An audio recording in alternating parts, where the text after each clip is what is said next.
నేను ఇవాళ అడుగుతున్నా, జోనల్ కమిటీ, రాష్ట్ర కమిటీ, ఫైనల్ అపిలేట్ కమిటీ, 3 స్థాయిల్లో అపిలేట్ అథారిటీస్ని పెట్టావు. దాని మీద ఏదైనా అభ్యంతరాలు ఉంటే చెప్పండి అని.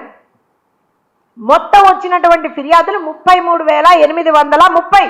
ప్రతి ఒక్క ఫిర్యాదుని ఆ రోజున అధికారులు అడ్రస్ చేశారు. ప్రతి అభ్యర్థికి వాళ్ళకు ఉన్నటువంటి సమస్య వినిపించేటువంటి ఒక అవకాశం కల్పించారు. ఏం తప్పు చేశాం? ఎక్కడ పారదర్శకత లేదు? సిబిఐ ఎంక్వైరీ కావాలా? మీ బాబాయ్ మర్డర్ కేసు మీద సిబిఐ ఎంక్వైరీ ఆ రోజు అడిగావు. తర్వాత ఎందుకు యూటర్న్ తీసుకున్నావు? ఎందుకు నువ్వు చేసావని యూటర్న్ తీసుకున్నావా? అనకూడదు, మేమేం మాట్లాడకూడదు. అరే, అధికారంలో ఉన్నాం కాబట్టి ఇవాళ రోజున ప్రతిదీ మేము ఎక్స్ప్లెనేషన్ ఇస్తుంటే, ఎక్స్ప్లెనేషన్ ఇస్తున్నాం కదా అని బురద చల్లడం, ప్రతి దాని మీద బురద చల్లడం. అసలు ఒక మాజీ మంత్రిగా పనిచేసినటువంటి ఒక వ్యక్తి మనిషి అనాలన్నా నాకు సిగ్గేస్తుంది. వాళ్ళ రోజున గుడివాడ అమర్నాథ్ అనేటువంటి ఒక వ్యక్తి ఏం మాట్లాడతాడండి? రాష్ట్ర హోంశాఖ మంత్రి గురించి ఇష్టారీతిన మాట్లాడతాడా? ఒక మహిళ గురించి, నీకు అక్క చెల్లెలు లేరు, నీ ఇంట్లో పెళ్ళం బిడ్డలు లేరు, నీకు నీ ఇంట్లో ఆడవాళ్ళు లేరు, నీ ఆడవాళ్ళని అలానే మాట్లాడితే నోరు మూసుకుంటావా నువ్వు కూడా? ఒక టీచర్గా చెప్తున్నా, నీలాంటి వాళ్ళని చంపలు వాయగొట్టాలి, పిచ్చిగా వాగినందుకు ఆడవాళ్ళ గురించి. దీన్ని ఏమంటారో తెలుసా? Outraging the modesty of a women. ఓ మంత్రిగా ఎలగబెట్టావు కదా నువ్వు, ఎంతో కొంత ఇంగ్లీష్ వచ్చి ఉంటుంది కదా నీకు కూడా, లేదా రాకపోతే నేర్చుకో. మేకప్ గురించి మాట్లాడడం, మీలాంటి పనులు మా ఇంట్లో ఆడవాళ్ళు చేయరు, ఎంత తమాషాలు ఆడుతున్నావా? ఇంకో మంత్రి బయలుదేరుతుంది, బీసీ శాఖ మార్చుల గురించి మాట్లాడుతూ నీ అయ్య జాగిరా, నీ అబ్బ జాగిరా అని మాట్లాడుతుంది. వాళ్ళు ఆ ఫ్యామిలీ ఆ కాన్స్టిట్యున్సీకి చేసిన దాంట్లో నువ్వెంత చేశావు ఉషశ్రీ గారు అని నేను అడిగితే ఏం సమాధానం చెప్తున్నావుడా?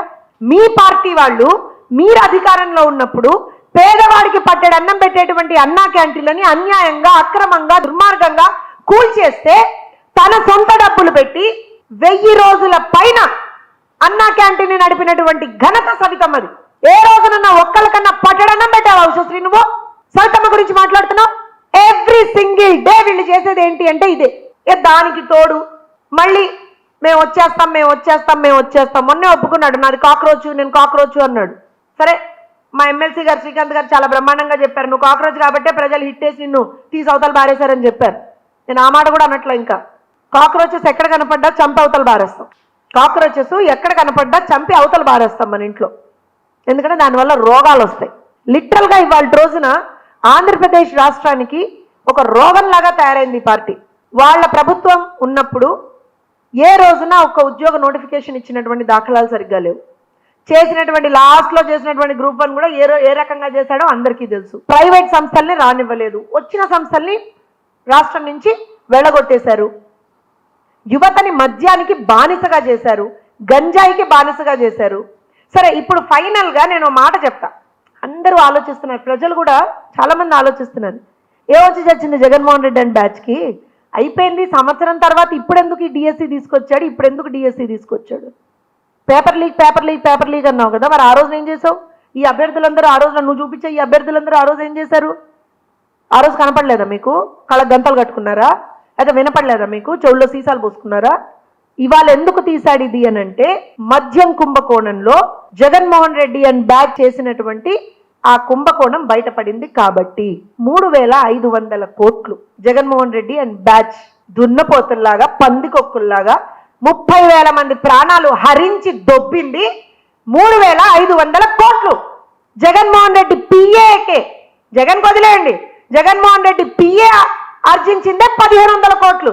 పిఏకి ఒక బినామీ, బినామీకి ఒక బినామీ.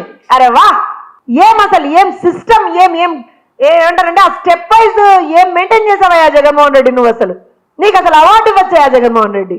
నీ యాక్టింగ్ ఒక అవార్డు ఇవ్వచ్చు, ఆస్కర్ అంటే అదేదో సినిమాలో భాస్కర్ అవార్డు అంటాడు బ్రహ్మానందం గారు, అలా నీకు ఏదన్నా ఒక అవార్డు ఇచ్చేయచ్చు, భాస్కరో ఆస్కరో ఏదో ఒక అవార్డు నీకు నీ బ్యాచ్కి. దాంతో పాటుగా మీరు చేసినటువంటి దుర్మార్గాలకి మిమ్మల్ని మీ పార్టీని ఒక కేస్ స్టడీగా పెట్టచ్చు. అరే, ఎవరు రాజకీయాల్లోకి వచ్చినా సరే ఇలా ఉండకూడదు, ఇలాంటి ఒక పార్టీ అనేది ఉండకూడదు రాజకీయాల్లో అని చెప్పి. యువతకు ఉద్యోగాలు ఇస్తే మీకు కడుపు నొప్పి వచ్చేస్తుంది, పిల్లలు బాగా చదువుకుంటే మీకు కడుపు నొప్పి వచ్చేస్తుంది, రాష్ట్రంలో 4 రోడ్లు మంచిగా వేస్తే మీకు కడుపు నొప్పి వచ్చేస్తుంది, రైల్వే జోన్ వస్తే మీకు కడుపు నొప్పి వచ్చేస్తుంది, స్టీల్ ప్లాంట్ సరిగ్గా ముందరికి నడుస్తుంటే మీకు కడుపు నొప్పి వచ్చేస్తుంది, ఎయిర్పోర్ట్లు కడుతుంటే మీకు కడుపు నొప్పి వచ్చేస్తుంది, డేటా సెంటర్లు వస్తే మీకు కడుపు నొప్పి వచ్చేస్తుంది. ఆ కడుపు నొప్పికి ఏదైనా మందులు తెచ్చుకోవయ్యా జగన్మోహన్ రెడ్డి? ఆ లండన్ వెళ్తావు కదా ఊరికే మందులు తెచ్చుకోవడానికి. ఈసారి కొంచెం tell your problem correctly to the doctor.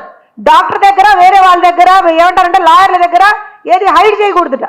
చెప్పి ఆంధ్రప్రదేశ్కి మంచి జరిగితే నాకు కడుపు నొప్పి వస్తుందండి, నాకు ఎక్కడ లేని రోగాలు వస్తున్నాయండి, ఆంధ్రప్రదేశ్లో యువత బాగుపడుతుంటే నేను తట్టుకోలేకపోతున్నాను, నాలో ఉన్నటువంటి సైకోతనం బయటకు వచ్చేస్తుందండి, నన్ను ఏం మందులు వేసుకోమంటారు డాక్టర్ గారు అని అడగండి. లేదా if you want us to suggest a good doctor to you, will do that. అదన్నా చేస్తాం. కానీ ఇలా రాష్ట్రం మీద పడి ఏడవకండి, యువత భవిష్యత్తుతో ఆడుకోకండి. నేను ఇవాళ ఈ ప్రెస్ మీట్ పెట్టడానికి కూడా కారణం ఒకటేనండి.